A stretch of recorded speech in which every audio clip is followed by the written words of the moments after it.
Almost all the marriages in my family have been arranged marriages. My mom's marriage to my bio dad was an arranged marriage, but it ended up in a messy divorce and him completely abandoning us before I was even born. My mom had a love marriage the second time, despite the disapproval of her family, and has been much happier with my stepdad than she probably would have ever been with my bio dad. Because of this, my mom has always been very adamant that she would not try to force us, my siblings and I, into arranged marriages despite what the rest of our family thought. I've been with my fiancé for 3 years now. We got engaged 2 months ago. He's met my parents and siblings, but as far as the majority of my extended family were concerned, I was single until 2 months ago. Early last year, my fiancé dropped me off home after work one day and my uncle was there. My uncle is the oldest sibling my mom has, so he's seen as the head of the family. He thinks he has a say in what the rest of us do. It was obvious my uncle was pissed, and he ended up grilling my fiancé, and I assume he met his standards. A lot of arranged marriages are about what both families can gain from one another, so he told my mom to get us married quickly. He wanted to make it look like we had an arranged marriage before the rest of our family found out. My mom ignored him and told us to keep dating if it's what we wanted.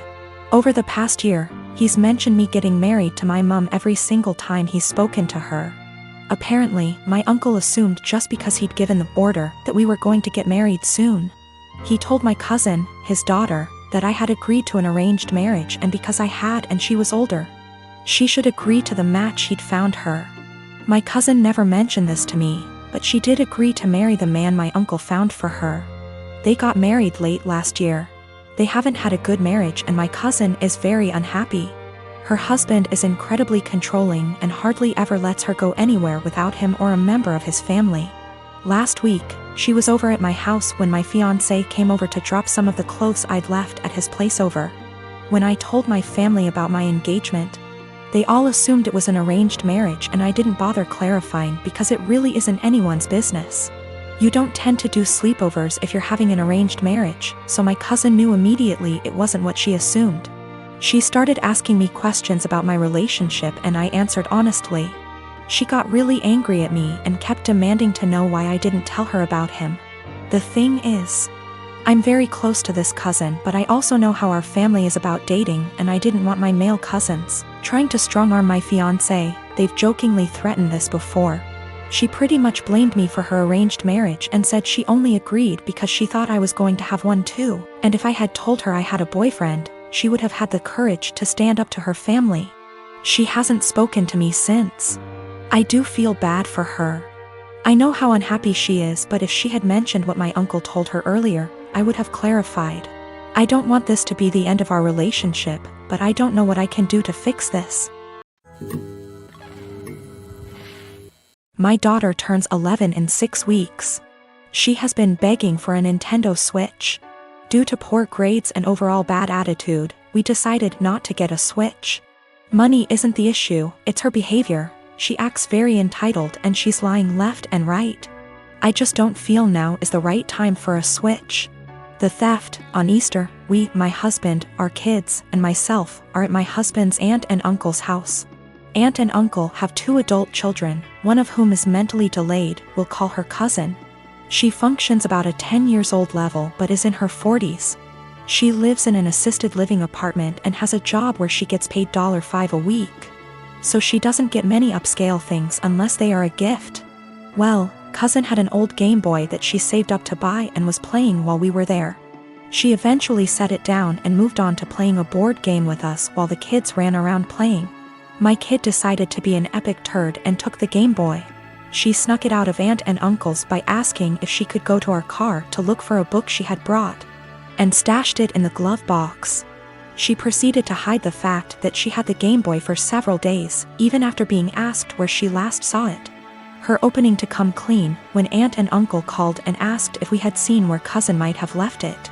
Due to cousin's challenges, she was utterly distraught over her missing Game Boy. It's one of the few forms of entertainment she has, and she worked hard to have it. I'm disappointed about the thievery, but I'm even more upset over my kid's attitude about being caught. I only found out about it because her sisters ratted her out. Even then, she absolutely refused to tell me the truth and tried to pin it on her sisters. It wasn't until I sat there and thought about it that I knew she was lying to me. Once I told her I knew it had to be her because of XYZ did she finally confess. Her behavior only got worse from there. She refused to apologize when uncle and cousin came by to get the Game Boy, and had the balls to act like SHE was the one being wronged. I feel like I need to drop the hammer on her and send the message home that stealing is not okay. I think that purchasing the Switch, with my daughter's help from money she would earn by doing extra chores, and having her give it to cousin might be a good way to deliver that message while simultaneously giving cousin a nice upgrade to make amends. I mentioned this to a friend and they said this would be a move because birthday. I don't really think that matters, but the comment was enough to make me question myself. I do intend on giving my kiddo the opportunity to earn a Switch down the line, just not in such close proximity to this incident. Not sure how or when, since I have a SO to consult, but the opportunity will be provided in some way. Our therapist is of the opinion that my daughter largely has these issues because of the inconsistent co-parenting relationship her bio dad has with my husband and I. My husband and I are big on structure, boundaries, natural consequences, and following through. Her bio dad is the exact opposite of us. He and his family hardly ever tell her no to the things she wants, and give her a ridiculous amount of treats, toys, candy, etc., and this is causing her to be confused, to struggle with our expectations, and express herself negatively. I assure you, we have been addressing these behaviors for quite some time. I have 2 kids, Clark and Kent. While they have the same father, only one of them is biologically my child. They were born within 6 months of each other. The boys are currently 6, and for various reasons I have full custody of both of them. I didn't speak to anyone in my family for several years, and we got back in touch in 2019. Due to the boys' ages, my family know I couldn't have carried both, unless I have the gestation period of a hamster or the longest labor ever. I have explained to them how this all came to be, but in my explanation I neglected to tell them which was my biological child. Due to my ex having a type, the other woman looked enough like me that the boys could pass for twins. Same dark hair, blue eyes, pale skin, and both cleft chins and dimples. My brother jokes that they look like tiny supermen. People who know them refer to them as twins because aside from a few minor differences, they're practically identical.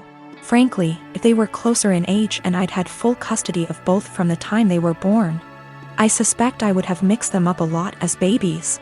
Shortly before Clark's birthday last year, my mum asked if she could see Clark's birth certificate. I asked why and she said she wanted to know the exact time he was born, so I told her. She asked if she could see the certificate anyway. I asked why. She said she just wanted to check. I said I'm his mother, I know when he was born. Then she asked the same thing about Kent and we went through the same conversation all over again. Mum eventually admitted that she just wanted to see the birth mother's name on each certificate, which isn't even how that works, and I told her as much. This led to an argument where my stance was that I'm their mother, biology is irrelevant. Mum says if biology is irrelevant then it's not a big deal to tell her which of them is biologically mine. I said if she's so hung up on biology, then clearly it's a big deal to her and I don't want it to be a big deal. Especially as the boys themselves don't know. Mum feels this is incredibly selfish, narcissistic, and overall wrong. She feels that if biology isn't such a big issue, then I should have no problem telling her whether Clark or Kent is my biological son. And that accusing her of potential favoritism or something similar with her bio-grandchild is an unfair judgment, with no actual reasoning to it. My boyfriend agrees that I shouldn't tell anyone at least until my sons have decided for themselves, if they want to know and want other people to know. But my entire family agree with Mum that I'm being unreasonably selfish and that my actions now are more likely to cause issues than Mum's potential actions later. I sustained very bad injuries to my face this month. I'm in the stage of healing when the scar tissue has formed, but it's still very tender, new skin. I'm going to have very obvious facial scarring for the rest of my life. The injury starts about an inch above my hairline, goes down over my brow so that on part, hair will not grow. It continues down my cheek where it is deepest, I'll always probably have an indentation in the fullest part of my cheek. Then it continues to my jawline. In some ways it's okay. I'm happy it's just cosmetic damage.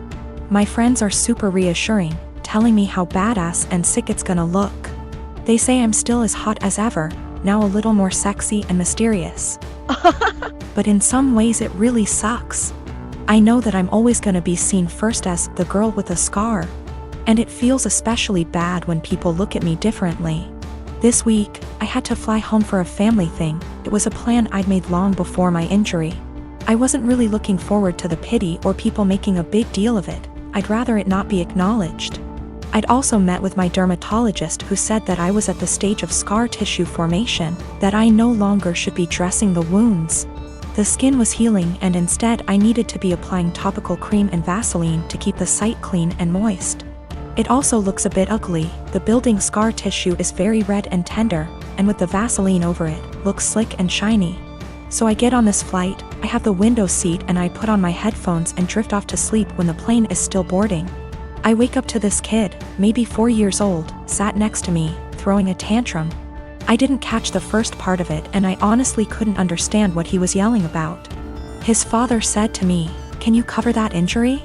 I said that my dermatologist recommends I don't, so no, I don't think I will. He started snapping at me saying, "There is no need to be so rude. That injury is graphic and it's scaring my little one." I said, "This is my face. The only damn face I've got. It sucks being told I'm so ugly I can't show my goddamn face in public." He started to backtrack saying, "Just until it's healed," and I said, "It'll always be with me. Maybe teach some compassion and respect instead of telling a girl half your damn age what you think about her face.